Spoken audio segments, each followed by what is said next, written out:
There are some secrets that, once seen, a person can never unsee. And Rowan Hale was about to witness one of them. Warm steam curled up from the floor of black marble, carrying the scent of expensive sandalwood soap, the fragrance of a world she had never once been permitted to enter. Her hands, roughened by years of cleaning chemicals, trembled as she dipped the cloth into the water. The man sitting motionless in the wheelchair before her was believed to have lost all use of his body from the waist down. The entire city of Chicago believed it. They said August Kane had been gunned down on a rainy night 2 years ago, that the most powerful crime lord in the city was now only a shadow of himself, imprisoned in a chair with wheels. Rowan had believed it too, until this very moment, because the instant she touched the cloth to his shoulder, a shoulder covered in old tattoos and older scars, the man's hand shot upward, fast, precise, and far too strong for any crippled man, and locked around her wrist. "Don't scream," he said, his voice so low and deep that she felt it tremble inside her own chest. "The 2 men standing outside that door will hear you, and you do not want them to come in, Rowan." The cloth slipped from her numb fingers and sank into the water. Her heart pounded as if it might burst. He had just spoken her name. She had never told this man her name. 3 hours ago, she had known nothing of August Kane beyond the rumors whispered behind closed doors. She knew only one thing, the thing that had driven her to the doorstep of this cold lakeside mansion. The cleaning job here paid 5 times what she earned scrubbing office floors through the long nights. 5 times. Enough to pay for the dialysis that was slowly draining the life from her father. Enough to place Jonah, her 9-year-old brother, into the program he had waited nearly a full year to join. They had told her one thing only: come, work, and never ask questions. She had not asked.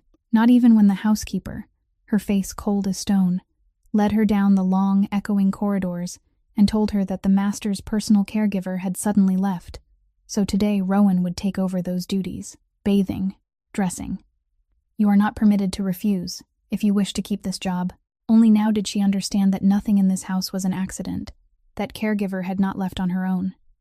Rowan had been pushed into this room, and the man gripping her wrist had arranged it all because he wanted to see her with his own eyes. "I know more about you than you think," August Kane said, his dark eyes locked onto hers, still and cold as the frozen lake beyond the window. "I know your father is dying. I know about your little brother, and I know about the child you lost 4 years ago." He paused, and what he said next turned the blood cold in her veins. "I also know that it was no accident." Rowan could no longer breathe. What are you saying?" she whispered, her voice breaking into pieces. The man released her wrist. He leaned back, and for the first time, he looked at her not as a servant, but as a chess piece that had just been set down in exactly the right square on a board she had not even known she was standing on. "I am saying," he answered, each word slow and clear, "that the people who sent you here did not hire you to clean floors. They placed something in your hands and told you to bring it close to me.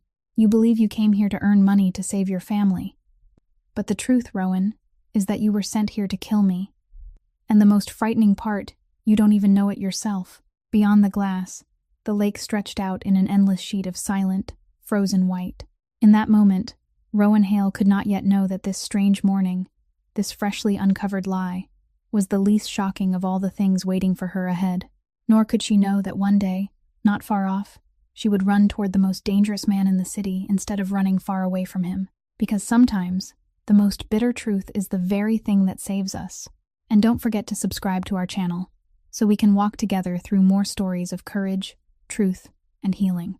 1 hour later, in the dark oak-paneled study in the east wing of the mansion, August Kane sat behind a broad desk, with no trace left of the crippled man the entire city still imagined him to be. Rowan stood a few steps away from him, her hands clenched tightly together, still stunned beyond words. The man poured 2 glasses of water, pushed one toward her, then began to speak in a calm, deep voice that made every word seem carved into the air. He said she wasn't the only one who had been deceived in this story, that she was only the final link in a chain that had been laid out long before she ever set foot here. The first name he spoke left Rowan frozen. Seth Vance, the former husband she hadn't seen in 4 years, the man she had believed had disappeared from her life forever. August said Seth had never truly left.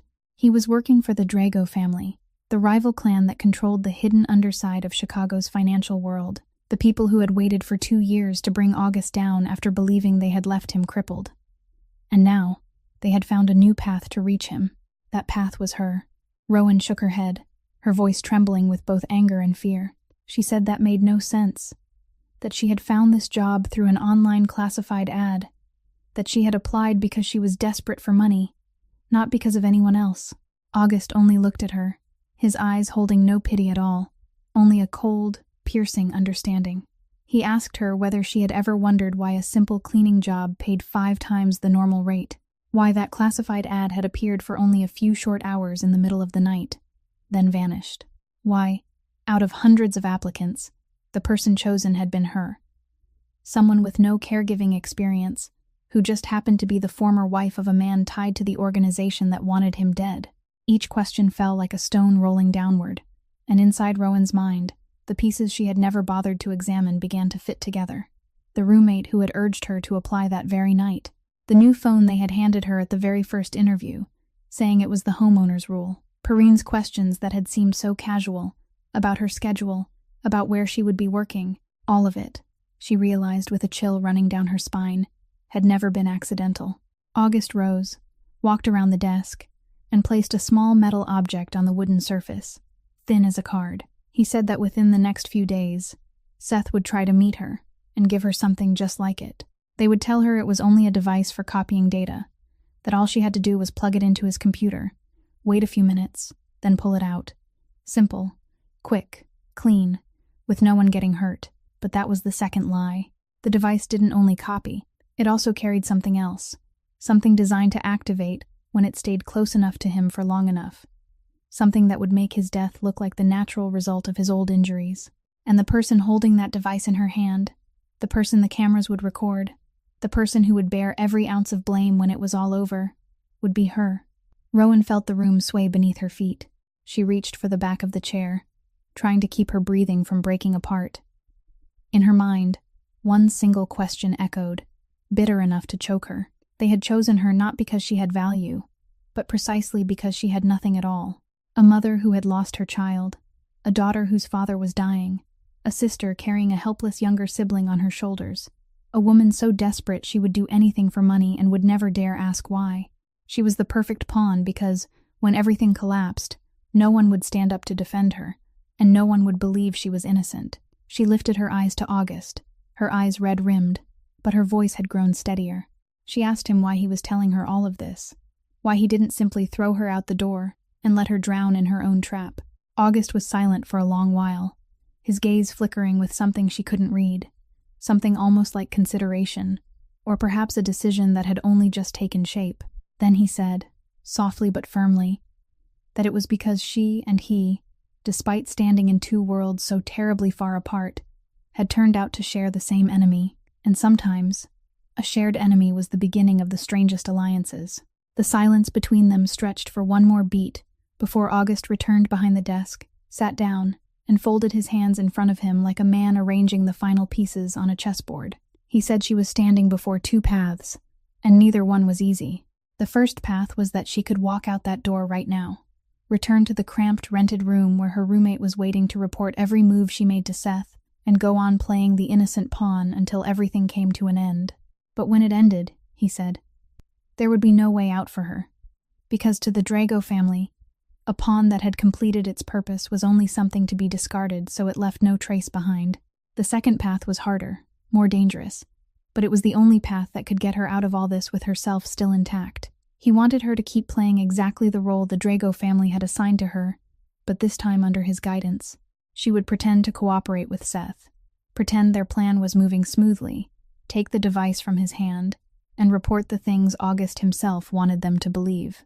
She would be bait, but bait set by him, a decoy within a decoy, while both sides believed they were the ones holding her in their grasp. Rowan stood motionless, listening, and when he finished, a question escaped her before she could hold it back, asking what would happen if she refused. August looked at her with eyes that held no threat, but left no room for illusion either, then answered that he wouldn't force her, because a pawn that had been forced into position was a pawn that couldn't be trusted. But she should also understand that once she had stepped into this house, the door behind her had closed long ago, whether she wanted it to or not. She thought of her father's pale face every time he came home from dialysis, his trembling hands no longer strong enough to hold even a glass of water. And she thought of Jonah, her little brother with a world of his own that only he understood, the child who had waited nearly a year to be accepted into a program she could never afford. As if he could read the thoughts tearing through her heart, August went on in a lower voice, saying that if she agreed, then from this moment on, her father would be transferred to the best treatment center in the city. Every expense would no longer be a burden crushing her shoulders, and Jonah would have a place in the program he deserved, this very week, without waiting one more day. Rowan looked up sharply, and for the first time in the conversation, the suspicion in her eyes was mixed with something far more dangerous. Hope. She asked him why he was willing to do all of that for a stranger, for someone he could easily use and abandon the same way the Drago family had. August was silent for a long time, so long that she thought he wouldn't answer at all. Then at last he only said that there were debts in this world that weren't debts of money, and that he wasn't in the habit of using people without letting them know what they were stepping into, because that was the only line separating him from men like Drago. That answer didn't erase the fear in her heart, but it made her believe, if only for a moment, that the man before her wasn't entirely the devil the whole city whispered about. She stood there in the stillness of the room, with nothing left to hear but the pounding of her own heart, and she understood that no matter which path she chose, her old life had already ended.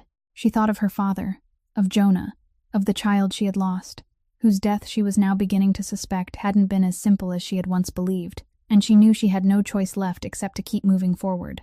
She drew in a deep breath, lifted her head, looked straight into those dark eyes, and in a voice that was soft but didn't tremble, she said she agreed. But she had one condition of her own, that no matter what happened, he had to always tell her the truth, because she had already lived too long inside other people's lies.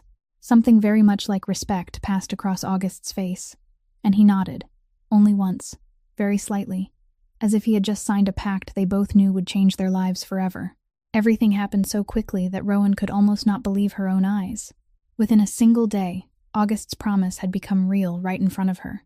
The next morning, a black car quietly took her father away from the cramped room where he had been lying, waiting for each dialysis appointment, and brought him to a treatment center she had only ever heard of in dreams she didn't dare give a name to.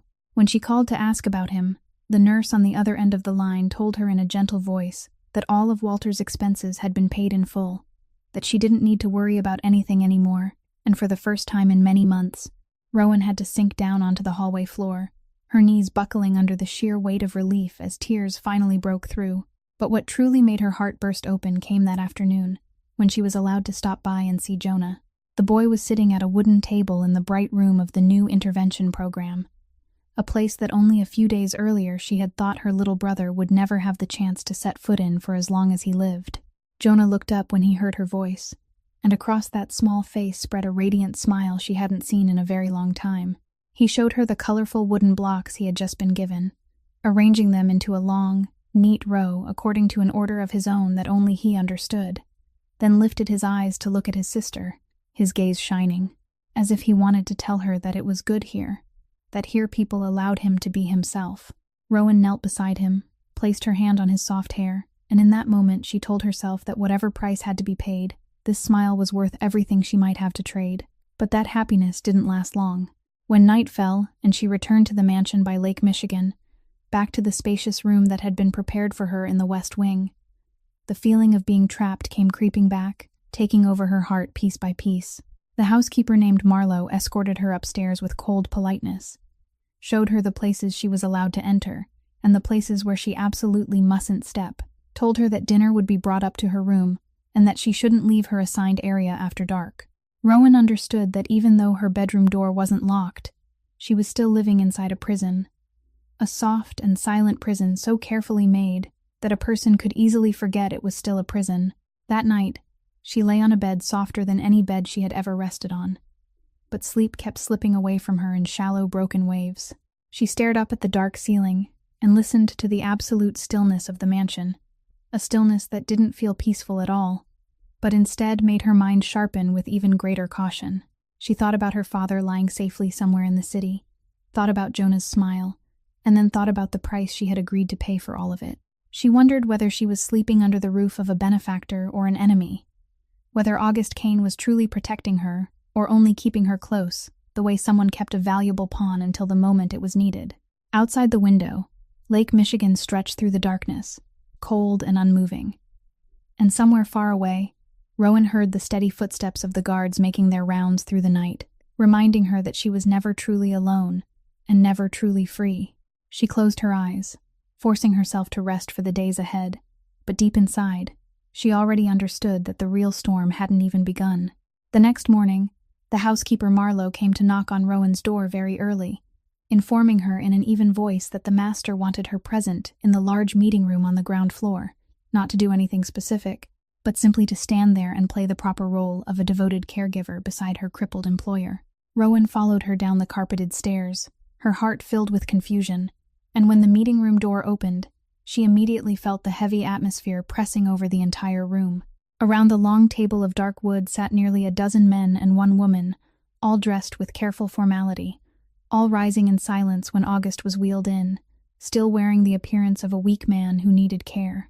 Rowan pushed his chair to the head of the table, then stepped back to stand behind him exactly as she had been instructed. And from that position, she quietly observed a world she had never even been able to imagine. The conversation in the room moved in a language of signals and veiled meanings that she only vaguely understood. Shipments, routes, and sums of money mentioned under roundabout names, but what drew her attention wasn't the content. It was the way August controlled everything. He almost didn't need to raise his voice, didn't need a single unnecessary gesture. One quiet sentence from him, and the entire room went instantly still. One glance drifting across the table, and the person speaking had to stop halfway through his words. His power didn't live in noise. It lived in silence.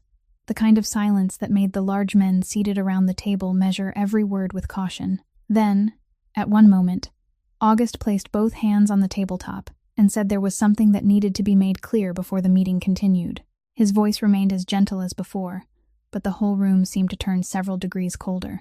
He said that over the past several weeks, certain pieces of information that should have been kept private had leaked out, and because of that information, an innocent family, people who had nothing to do with the organization's work, had suffered serious consequences. He mentioned the name of a woman and her children who had been forced to flee their home in the night because they had been threatened, simply because someone in this very room had sold their location to the Drago family in exchange for a little profit. As he said those words, his eyes slowly moved around the table, steady and calm, until they stopped on a man seated near the far end, a man whose face had been flushed red and was now turning paler by the second.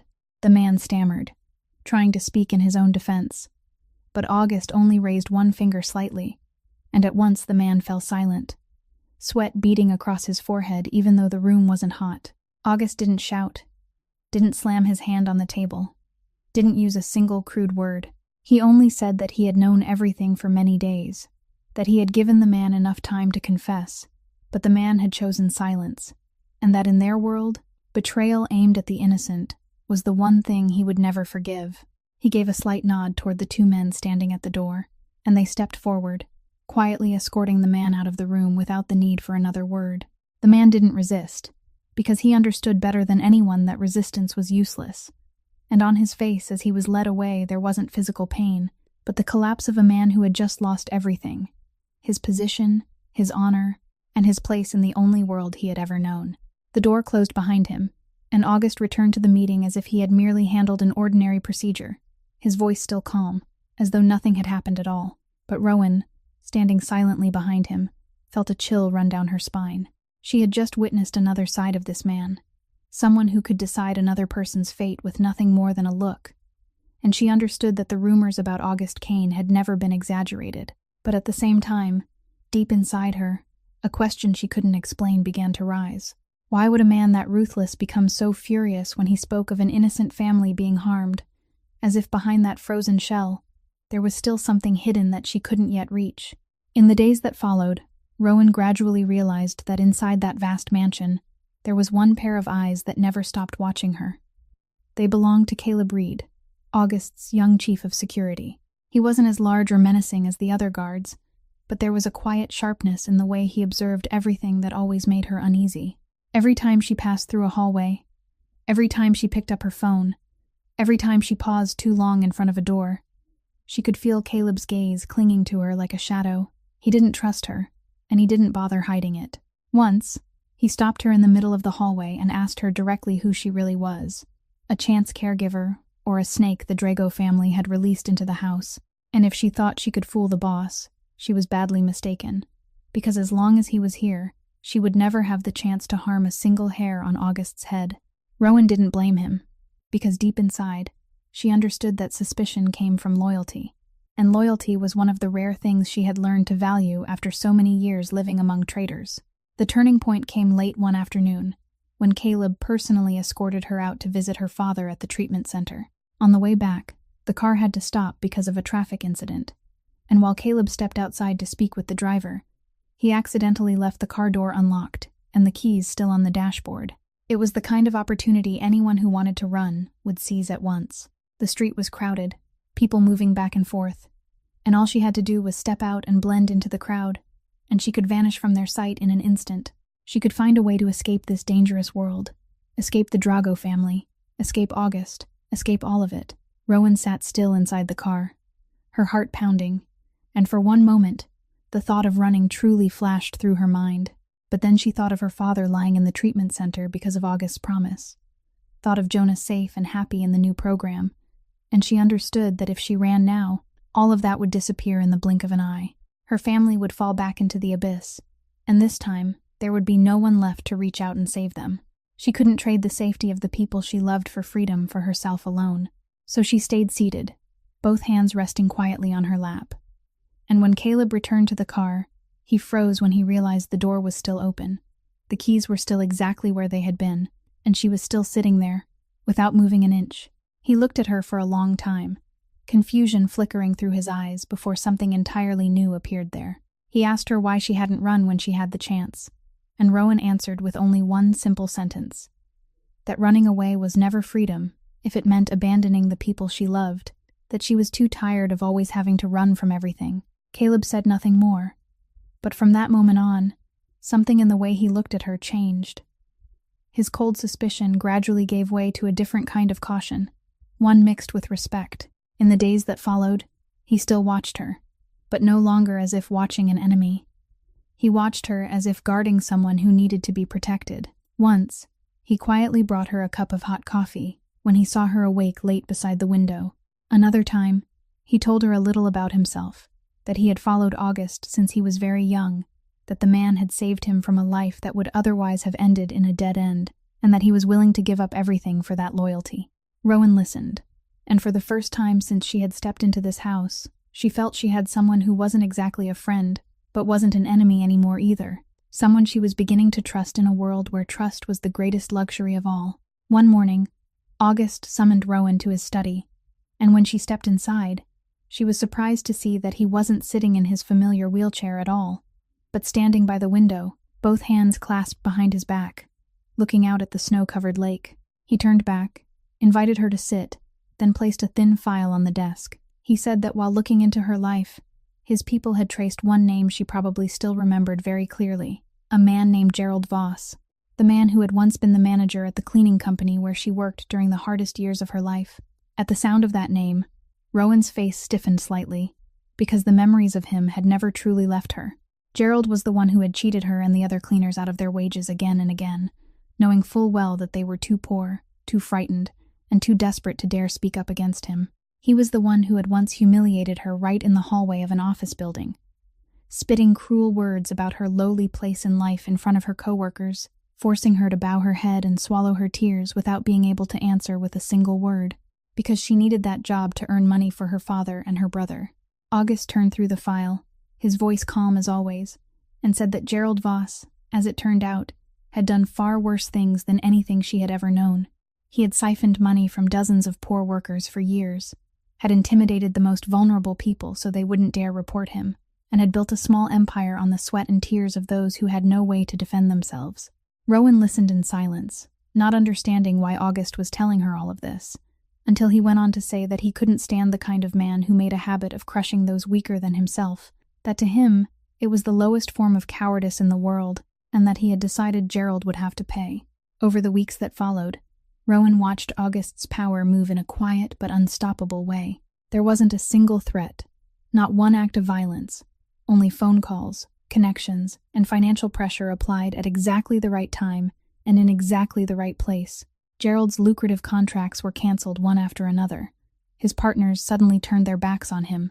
Debts he thought had been buried were abruptly dragged into the light, and the authorities began looking closely at the wages he had stolen from his workers. In a short time, the man who had once believed he had the right to trample others lost everything he had built.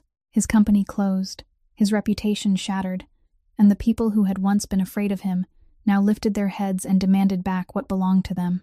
But what stunned Rowan most came one afternoon, when Caleb brought into the mansion a man she couldn't recognize right away. Gerald Voss stood there, stripped of the arrogant bearing he had once carried, his face gaunt, his shoulders slumped, his hands twisting together in fear. He had been brought there to do one thing only, to stand before Rowan and apologize. His voice shook as he admitted what he had done, apologizing for the wages he had stolen, for the insults, for taking advantage of her desperation, and the desperation of so many others. Rowan stood still, and inside her rose a tangled storm of emotions she couldn't name. Both the satisfaction of justice finally arriving and a vague unease at the way that justice had been carried out. She didn't answer his apology. She only gave a slight nod, allowing him to leave, and when the door closed behind him, she turned to look at August. He was watching her with an unreadable gaze, and she asked him why he had done all of this for her. August was silent for a moment, then answered that there were people who spent their entire lives causing pain for others without ever having to face the consequences, and that sometimes, if one person with enough power was willing to stand on the side of the weak, the scales of this world could be pulled back by just a little. In that moment, Rowan realized that the man before her was far more complicated than she had ever believed. Someone who could be cold and ruthless, yet could also shield the small, forgotten lives the rest of the world had left behind. One weekend afternoon, when Jonah's program was taking a short break for a few days, Rowan asked for permission to bring her younger brother to visit the mansion, and perhaps for some reason even she couldn't guess. August agreed at once, without the slightest hesitation. When the car brought Jonah there, Rowan still couldn't help worrying, because the boy had always struggled to grow comfortable with unfamiliar places, new faces, and a vast, silent place like this mansion could easily overwhelm him. Jonah stepped inside cautiously, his bright eyes studying everything around him, his small hands lightly clutching the hem of his sister's shirt, and Rowan had already prepared herself for the moment he would withdraw into himself, the way he often did in front of strangers. But what happened next took her completely by surprise. August, the man the entire city spoke of with fear, didn't move toward the boy, didn't try to start a conversation, didn't hold out his hand demanding a handshake or a greeting the way other adults always did. Instead, he simply sat down quietly on the rug, spread across the middle of the large room, took out a complex wooden puzzle, and began slowly fitting the pieces together, without saying a single word and without looking toward Jonah, as if he were playing by himself and didn't care at all whether anyone joined him or not. Rowan stood near the door, watching in silence, and she noticed Jonah gradually let go of her shirt. The boy looked at those colorful blocks with curiosity. Then little by little, very slowly, he moved closer to the man sitting on the floor. August still didn't look up. He only kept patiently arranging one block after another, allowing the boy to decide his own distance for himself. And then, something Rowan had never once seen happen with any stranger took place. Jonah sat down beside him, picked up a smooth wooden piece, and instinctively found its perfect place in the pattern, guided by a silent logic of his own. August stopped his hand, observed the boy's precision. Then, instead of correcting him, he gently slid the next matching piece toward Jonah's hand, perfectly adapting his own movements to the boy's quiet rhythm.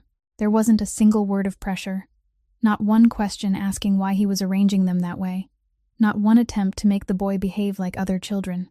He simply entered Jonah's world with the patience of someone who understood that some souls needed to be received exactly as they were, not bent into a shape that fit the world's expectations.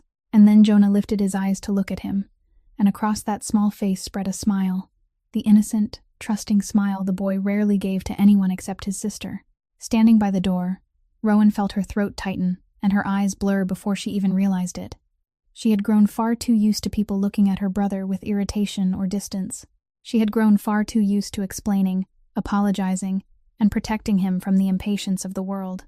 And yet here, in this room, the most powerful and frightening man in the city, was sitting on the floor, gentle and patient, allowing a little boy to be himself without asking for anything in return. The tears rolling down her cheeks weren't from sadness, but from something far stronger than that. They came from being moved by a kindness she had never expected. A kindness hidden behind the frozen shell of a man she had once believed knew only power and cruelty. In that moment, she felt something inside her change, as though some wall within her had begun to crack.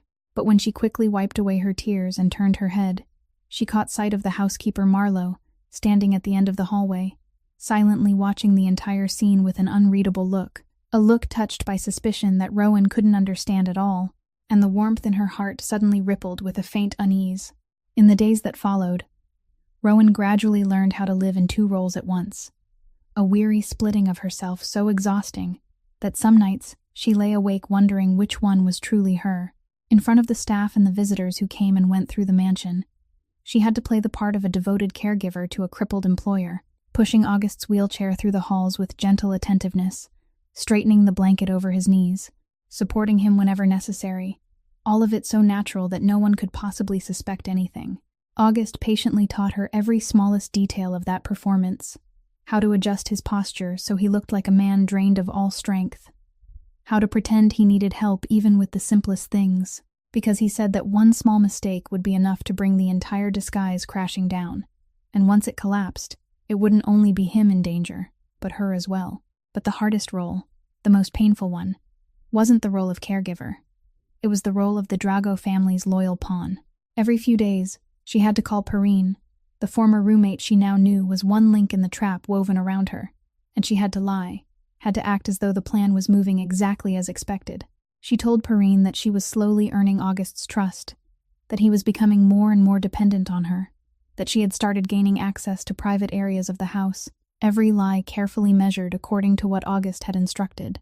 Perrine's voice on the other end of the line was always sweet and full of concern, asking about her health, about her life inside the mansion, and it was that smooth, false tenderness that made Rowan's heart ache, because she realized that the person she had once considered a friend, the person who had let her sleep on the sofa during the most desperate days of her life, had never truly been on her side at all. Living between two lines of fire like that, Rowan had to stay alert every second of every minute, had to calculate every word, and the pressure slowly wore her down until she was nearly hollow with exhaustion.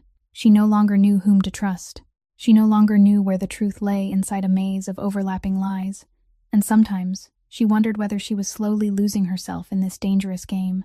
She clung to the only two things that still anchored her to reality: the image of her father gradually recovering in the treatment center, and Jonah's smile every time she came to visit, and she reminded herself that everything she was enduring was for the sake of protecting them. Then one evening, just after she had ended another call with Perrine and was sitting silently by the window, looking out at the black surface of the lake, the phone in her hand trembled softly with the arrival of a new message. She looked down at the screen, and her entire body suddenly went rigid. It was an unfamiliar number, but the words that appeared made her heart seem to stop, because she knew exactly who it was. The message was brief but cold, saying that it was time for them to meet, that she should come to the elevated train station downtown tomorrow afternoon alone, and that there were things about August Kane she needed to know before it was too late, things that would change everything. At the end of the message was only one name, a name she hadn't heard directly in 4 years, a name that now filled her with both fear and a slow-burning hatred: Seth. The next afternoon, Rowan went to the elevated train station downtown exactly as the message had instructed, her heart heavy, each step feeling as if it were being dragged across the cold metal stairs. August knew about the meeting, because she had told him as soon as she received the message, and he had told her to go, to listen to whatever Seth had to say, because that was part of the plan, even though she knew that somewhere in the moving crowd, his people were quietly watching her every move.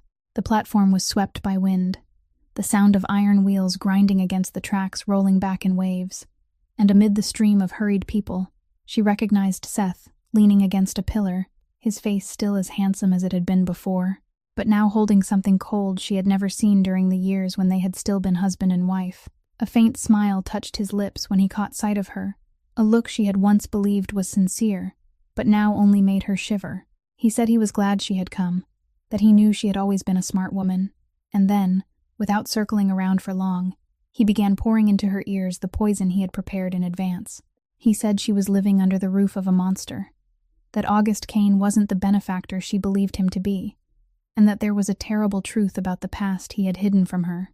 His voice lowered, filled with false sympathy, as he said that the child they had lost 4 years ago hadn't died because of an accident, but because of August's hand.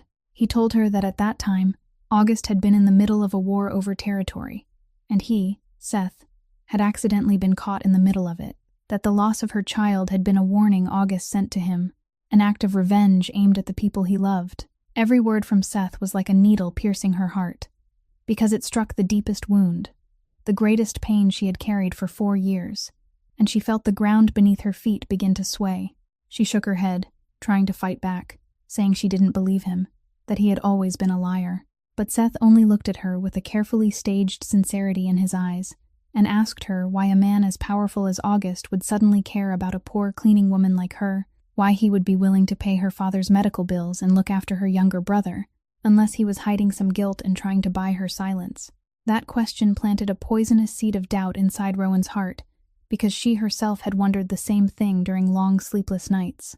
He went on to say that he wasn't asking her to believe him right away, only to find out the truth for herself, and to do that, she needed to help him retrieve the data hidden inside August's private computer.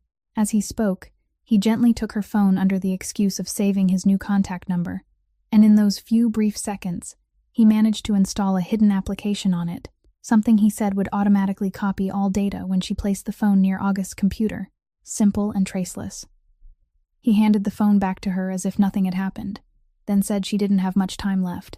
He mentioned the charity gala August would be hosting at the mansion next weekend, the event where the city's entire upper world would be present, and said that it was the only chance because while everyone's attention was fixed on the party, she would have the time she needed to finish the task unnoticed. He said that if she didn't act before that gala night ended, there would be no chance left, and both she and her family would have to suffer the consequences. After saying that, he stepped back and slipped into the crowd just as a train pulled in, leaving Rowan standing frozen on the windswept platform, her hand clenched around the phone that had now become a ticking bomb, her heart tangled between 2 versions of the truth, unable to know which was real and which was false. Rowan returned to the mansion when dusk had already begun to fall, and instead of going back to her own room as she usually did, she went straight to August's study, her heart like a banked fire waiting only for the smallest breath to flare. She didn't knock. She pushed the door open and stepped inside, and August lifted his eyes from the file on his desk, a flash of surprise passing through them at her sudden appearance. He asked how the meeting had gone, his voice still as calm as always, but Rowan didn't answer that question. Instead, she stood in the middle of the room, both hands clenched tight, and asked him directly whether he was the one who had caused the death of her child 4 years ago. The question hung in the air like a blade, and for a moment, the room sank into absolute silence. August's face didn't change, but his eyes darkened, and he set down his pen, slowly asking her who had told her that. Rowan answered that Seth had told her everything, that he said her child's death had been a warning August sent to him during the old war over territory. August rose to his feet, and for the first time since the day she had stepped into this house, she saw something dangerous flicker through his calm bearing. He said she was letting the words of a liar poison her mind, that Seth was a master manipulator, and he knew exactly where to touch her in order to hurt her most. But Rowan refused to back down. She asked again, then why? Why would a man like him suddenly care about her fate? Why would he pay her father's medical bills, arrange a program for her brother, if not because he was trying to hide something, trying to buy her silence with false kindness? Those words seemed to strike some place that made August go still, and he looked at her with an unreadable expression, then said that if she truly believed he was capable of doing something that cruel to a child who had never even had the chance to be born, then perhaps she had never truly understood what kind of man he was. Rowan gave a bitter laugh and answered that how could she possibly understand a man who had lived his whole life behind layers of masks, a man whose very disability was only a performance. How could she know which August was real, and which August was the one he had created to deceive the world? That sentence landed like a knife, and she saw his jaw tighten. He stepped closer to her, his voice dropping lower, but every word heavy with force, saying that he had promised her from the beginning that he would always tell her the truth, and that he had never once broken that promise, while the man now making her doubt him was the very man who had lied to her throughout their entire marriage. He asked her that between someone who had always been honest with her, no matter how bitter the truth was, and someone who had turned her entire life into a lie, who would she choose to believe? Rowan stood there trembling, because that question pushed her straight toward the abyss she feared most, the abyss of doubt, where she no longer knew what she could hold on to. She said she didn't know who to believe anymore, that she was so tired of being used by everyone, that she only wanted to know the truth once in her life. August looked at her for a long time, and in his eyes, the anger gradually gave way to something almost like pain. He said softly that she would have her truth sooner than she thought, but there were some truths that, once known, could never be walked back from, and he asked whether she was truly ready to face it. Rowan didn't answer, because deep inside, she wasn't sure she was ready at all. The silence between them stretched for a long time, until August turned away and walked toward the window, standing there as he looked out at the black surface of the lake. When he spoke again, his voice was entirely different, deeper, more distant, as if it were echoing back from some place buried far inside the past. He said that she wanted to know what kind of man he was, so he would tell her a story that very few people in this world had ever heard. 15 years ago, he said, he had been nothing more than a 19-year-old kid, with nothing in his hands except one little sister he loved more than his own life. Their parents had died early, and he had carried the burden of raising her alone, doing every kind of work he could just to put food on the table, to keep his sister in school, to keep the two of them from being swept away by the merciless streets of this city. Her name was Sophie, a 14-year-old girl with a smile that could brighten an entire dark room, and to him, she was the only good thing left in a world that held nothing but darkness. August's voice caught for a moment. Then he continued, saying that back then, he had made the mistake of borrowing money from people tied to the Drago family to pay for his sister's treatment when she fell ill, and he hadn't been able to repay it on time. To people like the Dragos, an unpaid debt was the perfect excuse to teach someone a lesson, to display power, to remind an entire neighborhood of the price of standing against them. One night, when he came home from work, everything was already too late. Drago's men had come looking for him, but he hadn't been home, and they had poured their fury onto the only person there. Sophie died that night, at 14 years old, because of a debt that should never have had anything to do with her, because of the weakness of an older brother who hadn't been strong enough to protect his little sister. August stopped, and Rowan saw his broad shoulders tremble slightly, a trembling she had never imagined she would witness in this man. He said that night, something inside him had died with his sister, and something else had been born. A vow that he would never allow himself to be weak again, that he would climb to the very top of the world that had taken Sophie from him, and that one day he would make the Drago family pay for what they had done. For 15 years, he had built an entire empire from nothing, step by step, brick by brick, not out of greed for power, but for one single purpose that had never faded in his heart. And that was also why, he said as he turned back to look at her, he could never endure watching the strong crush those weaker than themselves. Why he had punished the manager who once oppressed her, why he had grown furious when an innocent family was harmed by the betrayal of one of his own men. Because every time he saw someone powerless being trampled, he saw Sophie's shadow, and he saw himself as he had been 15 years ago, helpless and broken. Rowan stood in silence, listening, and tears rolled down her cheeks before she even realized it, because now she understood. She understood that the man standing before her and she herself were not as different as she had once believed, that both of them had lost a small, beloved life they had cherished with all their hearts, that both of them carried a wound that would never heal, and that both of them, in different ways, were victims of the same cruel force. August looked at her and said softly that now she knew why he cared about her, not because he was hiding some guilt, but because when he looked into her eyes, he saw his own pain. In that moment, the final wall between the two of them broke apart, and for the first time, Rowan no longer saw a terrifying kingpin before her. She saw only a human being, wounded just as deeply as she was. The next morning, August summoned a woman Rowan had never met to his study, a woman named Della Frost, with neatly cropped hair and the cold, sharp eyes of someone used to working with secrets. August introduced her as his most trusted technical specialist, and said he had asked her to analyze Rowan's phone, along with the application Seth had secretly installed on it.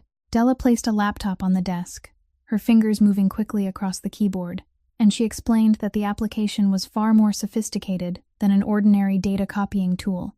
that it had been designed to hunt for specific kinds of documents hidden inside August's system. But what made the entire room sink into a heavier silence wasn't the application itself. It was what Della found when she traced it back to its origin, a file encrypted under many layers that even Seth hadn't realized was hidden inside his own phone when he touched hers. Della spent almost the entire morning breaking through those layers of encryption, and when the final lines of data appeared on the screen, she lifted her eyes to August with an expression that sent a chill through Rowan. August stepped closer, skimmed the screen, then turned to look at Rowan for a long time, as if weighing whether he should let her see what was displayed there. At last, he gave a slight nod, and Della turned the screen toward her. It was an internal Drago family dossier, filed under a name Rowan would never be able to forget, a name that sounded gentle to the point of cruelty, Lullaby. Her hands trembled as she read the cold lines written there, lines that exposed a truth she had never dared imagine throughout 4 long years.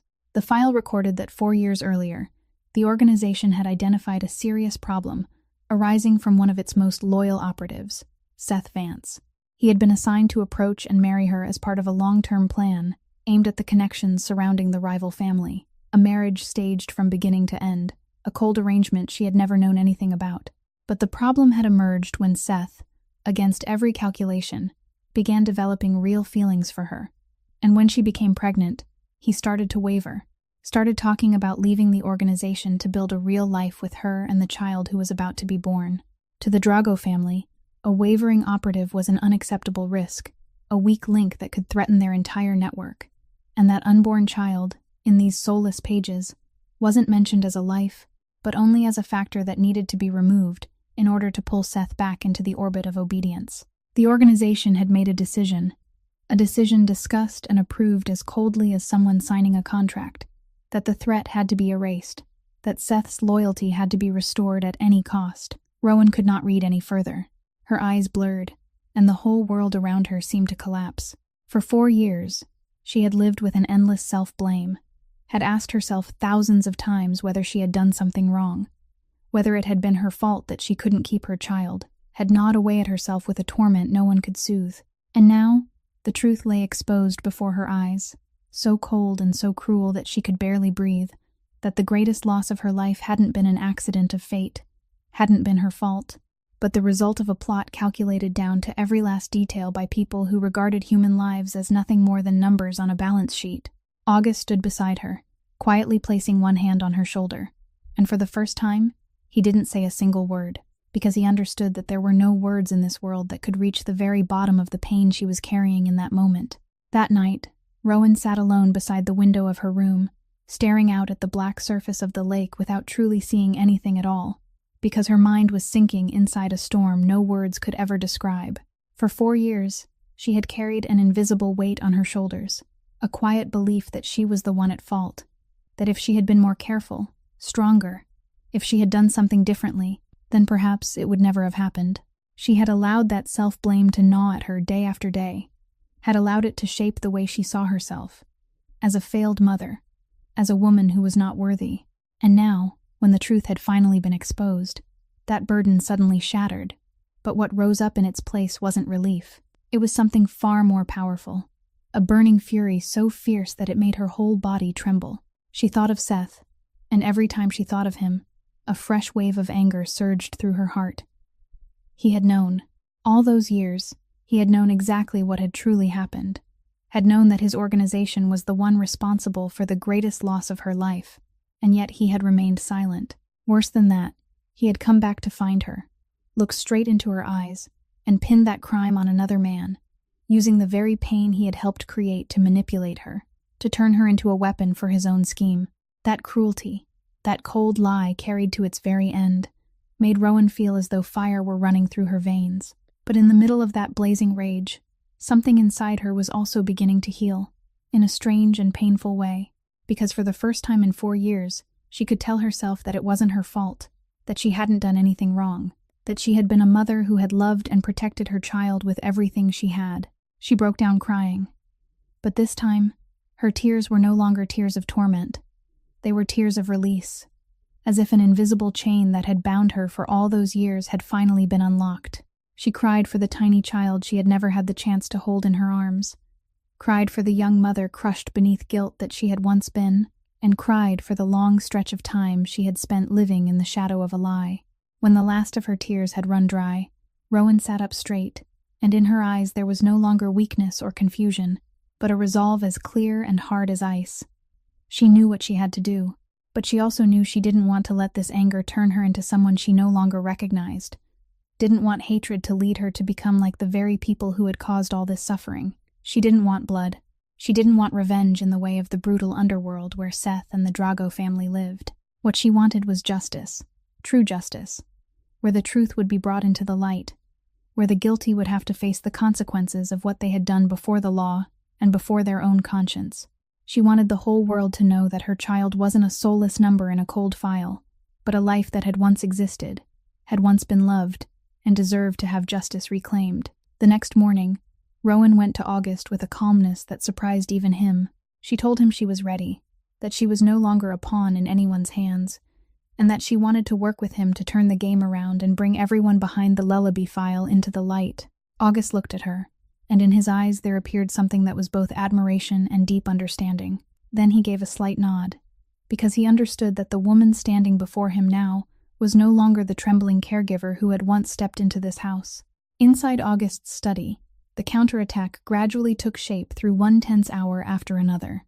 August spread a map of the old docks by the lake across the desk, the place he had chosen as the meeting point to lure Seth out, a deserted, open location where his people could control every entrance and exit without being detected. The core idea of the plan was very clear. Rowan would contact Seth, tell him she had completed the task, that she had obtained the data he needed, and suggest a meeting to hand it over. But the data she would bring wasn't real. Della had spent many long hours creating a highly sophisticated false dossier. Documents that appeared extremely valuable, but were actually planted with misleading information, designed to lead the Drago family into a trap they would never see coming, forcing them to expose themselves before the law. Meanwhile, Rowan's true mission during the meeting was something else. She would have to make Seth admit the truth about the lullaby file himself. Admit that he had known about the fate of their child all these years, and every word of that confession would be recorded as evidence. August placed a tiny recording device in her hand, so thin it was almost impossible to notice, and Della showed her how to hide it inside her clothing so no one could discover it. He told her that the most important thing was to stay calm, to guide the conversation naturally so Seth wouldn't become suspicious, to hold back the anger inside her and let him fall into the trap of his own arrogance. Caleb stood beside them, his face solemn, and he would be the one responsible for commanding the entire security team at the scene. He studied every corner of the dock area carefully, positioned his people in hidden places, and planned for every possible situation, because he understood that when facing people like the Drago family, nothing was certain, and everything could go wrong in an instant. He turned to Rowan, his eyes serious but carrying a sincere concern, and told her that no matter what happened, she didn't need to be afraid, because he would always be close by, and he wouldn't let anyone hurt her. Those words warmed Rowan's heart a little in the middle of that suffocating tension, because she knew Caleb was someone who always kept his word, one of the very few people in this world in whom she could place her full trust. August looked at her for a long time before the plan was finalized, then asked her one last time whether she was truly ready to face Seth, because once it began, there would be no turning back. Rowan nodded, and there wasn't a trace of hesitation left in her voice. She said she had been waiting for this moment for 4 years, without even knowing it, that she was ready to look straight into the eyes of the man who had destroyed her life and force him to speak the truth. The night before the meeting, the entire mansion sank into a strange stillness, the stillness of the moment before a storm, when everything seemed to hold its breath and wait. Rowan couldn't sleep at all. She sat by the window, going over every step of the plan in her mind, every sentence she would have to say, every reaction she would need to control. There were moments when fear took hold of her, because she knew she was about to step into the tiger's den, that one small mistake could bring everything crashing down and place not only her, but also the people helping her, in danger. But every time that fear rose up, she thought of her child, thought of the truth that child deserved, and the resolve inside her hardened again. When dawn broke over the frozen lake, Rowan stood, drew in a deep breath, and knew that today would be the day everything changed forever. The old dockyard lay silent beneath a blinding layer of white snow, the frozen lake behind it stretching all the way to the horizon, while the cold wind came in sharp gusts, whistling through the rotting wooden posts. Rowan stood in the middle of the empty yard, the recording device hidden inside her clothing already turned on, and she saw Seth approaching from a distance, both hands tucked into the pockets of his coat, walking with the easy stride of a man who was certain everything was still under his control. He smiled as he came closer, asking whether she had brought what he needed, and Rowan lifted the device containing the false dossier Della had prepared. But she didn't hand it over right away.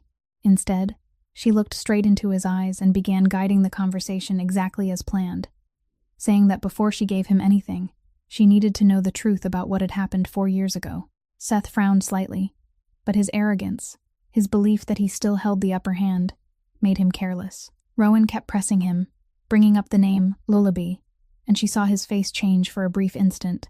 She asked him directly whether he had known everything from the beginning, whether his organization was the one truly behind her loss, and whether he had stayed silent all these years. Cornered and still believing nothing could touch him in this abandoned place, Seth finally let the mask fall. He admitted everything, his voice cold and full of excuses, saying he had no other choice, that in his world no one could stand against the organization, that he had done what had to be done in order to survive. Every word of his confession was captured in full by the recording device, and that was the exact moment the trap closed. But in that very instant, everything slipped off course. Seth, suspicious and careful by nature, hadn't come alone as he had promised. From behind the old warehouses, a group of Drago men suddenly appeared, and in a heartbeat, the quiet air of the dockyard shattered into chaos. Caleb and August's security team immediately surged out from their hidden positions, and a fierce confrontation erupted between the two sides. Shouts rang out, figures lunged at one another through the white snow, and Rowan was swept into the middle of that chaos, her heart pounding as she tried to find a place to hide. In one terrifying moment, one of Drago's men realized she was the key to this trap, and he charged straight toward her with all the savage force of a cornered man. Rowan had no time to react. She only saw that threatening figure bearing down on her, and for one split second, she thought it was all over. But then, from beside her, someone rushed forward and blocked the way in front of her. It was Caleb. He had seen the danger coming for her, and without a second of hesitation, he threw himself between her and the attacker, using his own body as a shield to protect her. Everything happened too quickly, in no more than the blink of an eye, and when Rowan finally came back to herself, she saw Caleb staggering, then collapsing onto the snow-covered ground. August's men quickly subdued the attacker and pushed back the Drago group, but Rowan no longer cared about the fight around her. She rushed to Caleb's side, dropped to her knees beside him, her trembling hands supporting him while the snow kept falling silently over them both. Caleb looked up at her, his face pale, but his lips still tried to form a faint smile, as if he wanted to reassure her that he was all right.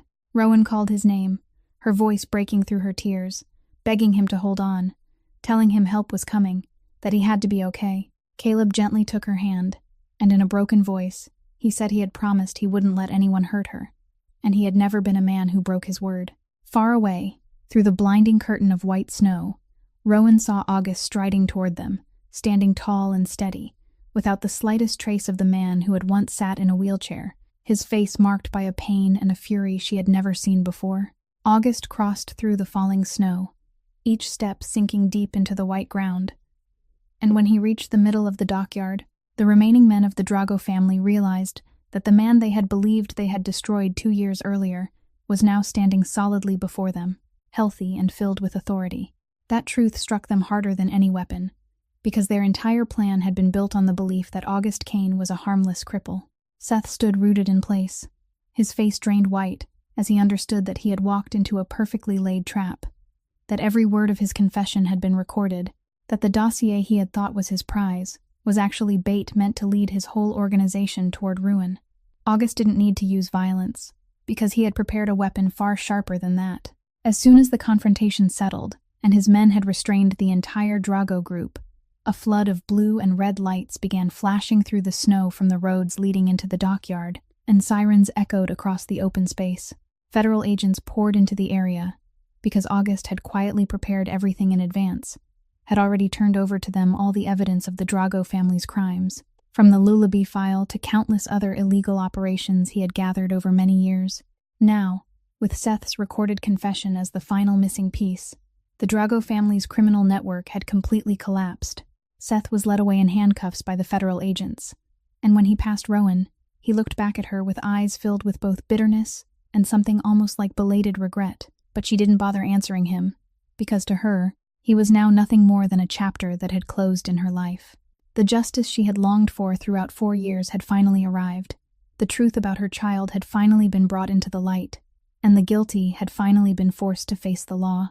But the price of that justice was heavier than anything she could have imagined, because when she turned back to Caleb, dropped to her knees on the frozen snow, and held him in her arms, she realized that help had come too late. Caleb looked at her, his eyes still carrying that familiar gentleness, and he whispered that she shouldn't be sad, that he didn't regret what he had done, because protecting an innocent person was always the right thing, and that was exactly what August had taught him from the very beginning. He said that seeing her find the truth and find peace again was enough for him. Rowan gripped his hand tightly, her tears falling and mingling with the white snow, begging him to stay, telling him how precious a friend he had become to her, that she couldn't bear losing one more person.